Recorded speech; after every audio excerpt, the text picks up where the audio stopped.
Halo Talavers. Kurang lebih 8 tahun sudah Presiden Jokowi memimpin Indonesia.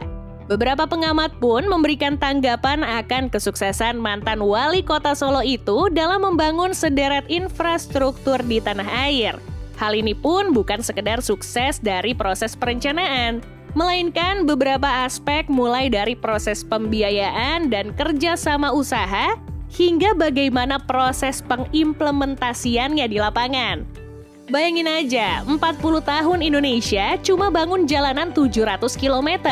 Sedangkan Presiden Jokowi cuma butuh 8 tahun aja untuk membangun 4.761 km. Itu semua nggak lepas dari Jokowi pertama kali memasang komitmen bakalan menggenjot pembangunan infrastruktur dan konektivitas antar wilayah, terutama di daerah tertinggal, terdepan, dan terluar. Sehingga membuat bagian paling ujung timur Indonesia menjadi prioritasnya. Tak ayal kemudian pembangunan Jalan Trans Papua langsung digaungkan, yang tujuannya nggak lain untuk menjadi penghubung seluruh wilayah Papua dengan panjang sekitar 4.330 km yang membentang dari kota Sorong di Provinsi Papua Barat hingga Merauke. Proyek yang menelan anggaran hingga 9 triliun rupiah tersebut tentu sangat berarti bagi masyarakat di sana. Mengingat hal ini emang menjadi salah satu masalah mendesak untuk segera dikerjakan. Mungkin kita sudah sangat akrab dengan tontonan televisi begitu banyak warga Papua sana yang hidup dalam keterisolasian akibat infrastruktur yang terbatas. Perlahan namun pasti, wilayah di bumi Cendrawasih kini sudah mulai terhubung. Salah satu di antaranya adalah Jayapura Wamena, yang mana kota di Lembah Baliem ini emang udah lama menjadi pusat kegiatan ekonomi buat warga Papua Tengah. Untuk menunjang koneksi antar daratan tadi, pemerintah juga ngebangun Bandara Sentani buat ngedukung sarana transportasi udara. Bandar udara tersebut pun diklaim yang terbesar di Papua sana dengan panjang landasan pacu 3.000 meter.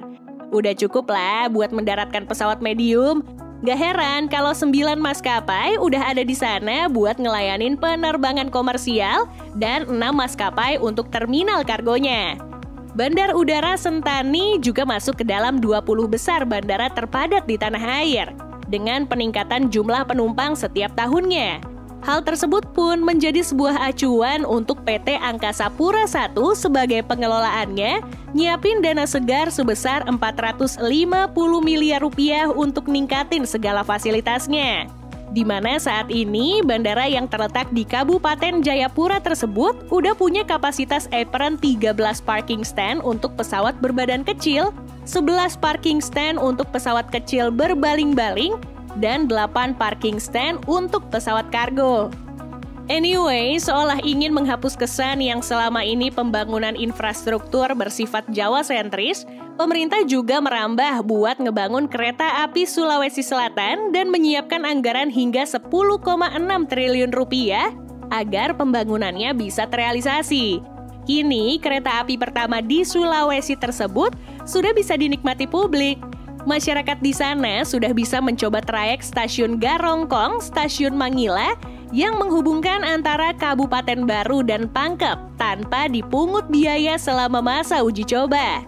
Sementara untuk trayek Makassar Parepare sendiri masih dalam tahap pengerjaan. Kabar yang berhembus sih, masalah utamanya terdapat pada pembebasan lahan yang belum mengalami titik temu. Wah, semoga cepat tuntas ya. Soalnya hal ini punya nilai wisata tinggi dengan pemandangan yang indah kala melintasi wisata geopark Ramang-Ramang. Ngomongin soal keindahan, kalau proyek jembatan Batam Bintan udah rampung, rasanya udah bisa kita bayangin ya. Gimana indahnya ngelintas di atas lautan sepanjang 12 km. Nah, dengan bentangan sejauh itu, jembatan ini sekaligus mencatatkan jembatan sebagai jembatan yang terpanjang di Indonesia. Kalau udah beneran terrealisasi, ngalahin Suramadu lah yang cuma 5,43 km. Dalam rencananya sendiri, jembatan Batam Bintan ini akan dibangun bersama investor asal Singapura dengan menggunakan skema kerja sama pemerintah dengan badan usaha. Sekedar informasi aja nih, diketahui rencana ini juga masih dalam rencana pembangunan jangka menengah daerah. Namun dari pemerintah pusat udah masukin ke dalam proyek strategis nasional. Masih soal proyek strategis nasional, kali ini di ibu kota Jakarta sendiri. Pemerintahan Jokowi memilih membangun MRT atau Mass Rapid Transit sebagai moda transportasi baru dan cepat bagi warga ibu kota. Proyek pembangunan tahap satunya dimulai pada 10 Oktober 2013, ditandai dengan peletakan batu pertama oleh Presiden Jokowi sendiri yang saat itu masih menjabat sebagai Gubernur DKI Jakarta. Sejatinya, MRT merupakan salah satu inisiasi dari Habibie pada tahun 1983. Saat itu, mantan Presiden Republik Indonesia tersebut menjabat sebagai Kepala Badan Pengkajian dan Penerapan Teknologi. Setelah menunggu cukup lama, kini MRT sudah dapat dinikmati oleh warga ibu kota sejak tahun 2019 lalu.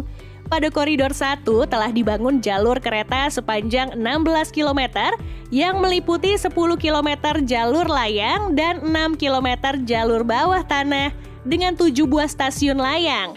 Keren ya? Nah, yang gak kalah membanggakan juga hadirnya Terminal 3 Bandara Soekarno-Hatta. Sebagai salah satu bandara tersibuk di dunia dan telah melayani penumpang selama 31 tahun, tentu sah-sah saja kalau kemudian bandara yang terletak di Tangerang tersebut melakukan pembenahan pada tahun 2007. Meski memakan waktu yang tidak singkat, terminal yang didirikan di atas lahan 422.804 meter persegi tersebut diproyeksikan sanggup menampung 25 juta penumpang per tahunnya. Selain bertambah dari segi kapasitas, terminal Ultimate ini juga hadir dengan nuansa lebih modern. Selain itu, untuk fasilitasnya pun terdapat 10 gerbang untuk penerbangan internasional, sementara untuk domestik disediain 18 gerbang. Selanjutnya ada 206 konter lapor masuk, 38 swak konter, dan 12 konter backdrop. Sementara kalau ngomongin soal keamanan, nggak usah diragukan lagi. Soalnya terminal ini udah dilengkapi sama baggage handling system tingkat 5 yang gunanya buat ngedeteksi bahan peledak. Nggak puas sampai di situ aja, terminal yang dilengkapi sama sistem keamanan yang sanggup mengontrol sampai 6.000 CCTV dengan teknologi face recognition-nya ini menelan setidaknya biaya sampai 600 juta US dollar atau setara dengan 9,3 triliun rupiah. Wah, gede juga ya. Tapi nilai itu masih kalah sih dengan Elevated Toll Road Jakarta Cikampek yang memakan anggaran 355 miliar rupiah per kilometernya. Itu berarti secara keseluruhan pembangunannya udah ngeluarin duit sampai 16,23 triliun rupiah.